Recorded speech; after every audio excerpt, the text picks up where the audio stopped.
Dis weer tyd vir ons weeklikse kuiertjie hier by Olympus 24 uur dierehospitaal en spesialis verwysingspraktyk. En vanoggend fokus ons op katgriep en ek gesels met Suster Danica. Baie dankie dat ons vanoggend weer hier mag kuier. Baie dankie dat jy hier is. Dit is altyd lekker om julle hier te hê. So kom ons begin net miskien met jou rol. Hoe presies pas jy hierin? My rol behels meestal die versorging en monitering van ons dierekinders. Ek bystaan al die dokters gedurende prosedures en noodgevalle.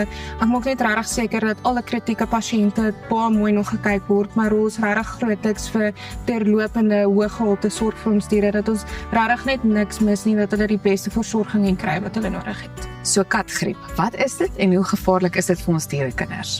So katgriep, canine parvovirus in Engels, is regtig 'n hoogs aansteeklike virussiekte in honde, veral jonger honde, wat hoofsaaklik die spysverteringskanaal affekteer. Met ander woorde, dit veroorsaak ernstige braking, bloederige diarree, vloeistofverlies en verswakking van die immuunstelsel. So kom ons sê 'n ander hondjie het geloop op die grasies en hy het katgriep en hy het daar gemors, met ander woorde hy het diarree of opgooi gehad en jou gesonde hondjie loop nou daar en hy gaan lek later homself, kan hy dit baie maklik kry. So dit is regtig so aansteeklik en dit is ongelukkig, jy weet, lewensgevaarlik vir ons dierekinders, vir ons hondjies spesifiek.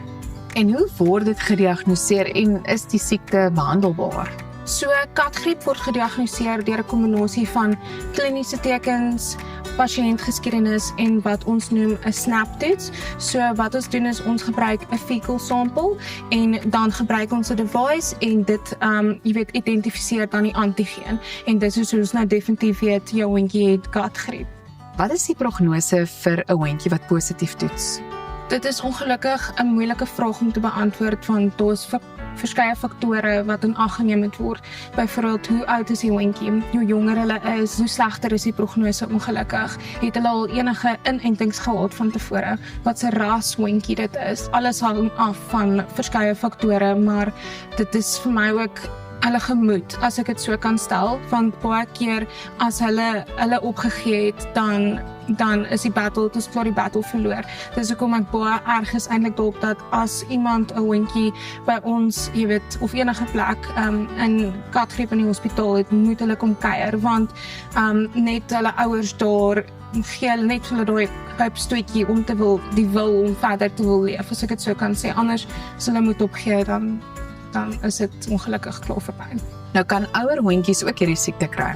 Hulle kans is baie minder omdat hulle immuunstelsel al klaar so gevorder is en beter is as in 'n puppy sin. So hulle kan dit kry en kom ons sê hulle kry dit, is hulle prognose beter, as ek dit so kan sê, ook weer eens omdat hulle immuunstelsel al klaar beter is, maar ja, definitief hulle kan dit kry, veral as hulle nie ingeënt is nie.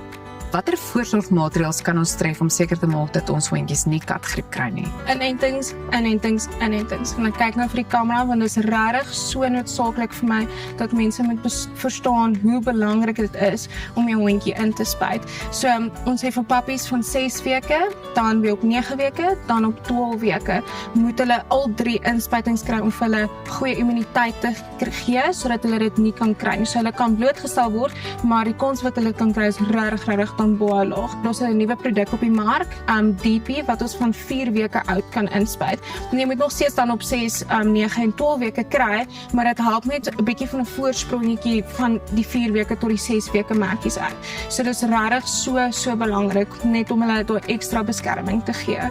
So dan wat ek ook vir ons kykers wil sê wat regtig belangrik is dat hondeparkies, dat ons nie ons hondjies moet vat na hondeparkies toe nie, want ons weet nie wat se ander hondjies al daar geloop het wat dalk katgriep gehad het nie. So nou vat jy jou hondjie wat net al dalk 1 of 2 inspuitings het, hulle kan nog steeds blootgestel word aan die virus. Jy kan nie, dis baie gevaarlik. So ek wil hê mense moet besef hulle moet eers dat hulle hondjie al die 3 inspuitings hê voor hulle kan blootstel in sulke omgewings.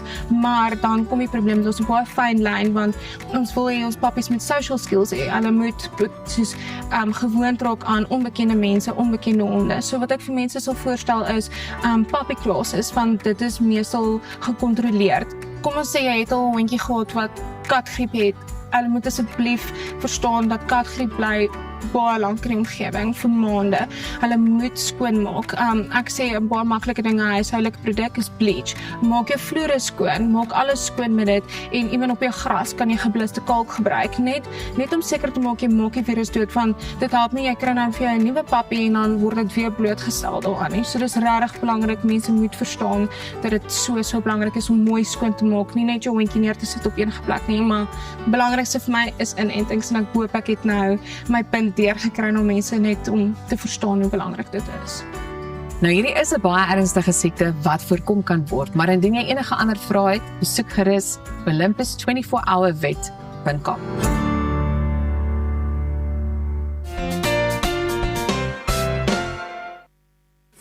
Kyk die mense daar by Olympus 24 uur dierehospitaal en spesialis verwysingspraktyk is darem maar net fenomenaal, maar ek wil nou hierdie program onderbreek met 'n baie belangrike vraag, want dit voel vir my ons fokus hopeloos te min op ons Rassie se SAFTA benoeming.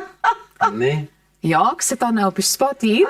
So jy gaan nou net gou weer vir ons sê, hoe kan ons vir jou stem? Maar wag, want ek gaan my foon uithaal en dit rustig saam met jou doen. Okay, doen dit reg? Maar jy moet nou stadig praat hierdie Ek gaan keer. al die nommer en Ek gaan. alles. Ja, jy gaan Maar as ek nie so op die spot soos ek was jy my onderhoud gedoen het nie. Dude, verstaan jy? Was ek so gestres en senuweeagtig. Goed, so net weer. Die Elsa Esterhuizen. Wel, ek was op my sê net weer vir konteks, jy's benoem in die kategorie vir beste aanbieder. Beste TV-aanbieder, Geldhelde seisoen 5, Roseanne McKenzie. Jy gaan Goed, so wat jy doen is, jy maak jou foon oop, as jy vir iemand gaan bel, dan druk jy op die keypad ster, 120, ster, Nogal? 320, 20. Hits. en dan bel ek. Dan druk jy bel. Is dit soos 'n USSD? En dan gaan dit sê, hierdie diens kos R50, stem jy in, dan druk jy 1. En jy kan nie bundles of jou kontrak SMS'es gebruik nie. As jy 'n kontrak het, moet jy maar nou vir jou airtime gaan koop. En dan druk jy, as jy daarin is, Best TV Presenter, option 1. En dan druk jy onmiddellik 7. En dan het jy vir my gestem, want ek is opsie 7. Baie dankie! Daar het jy dit.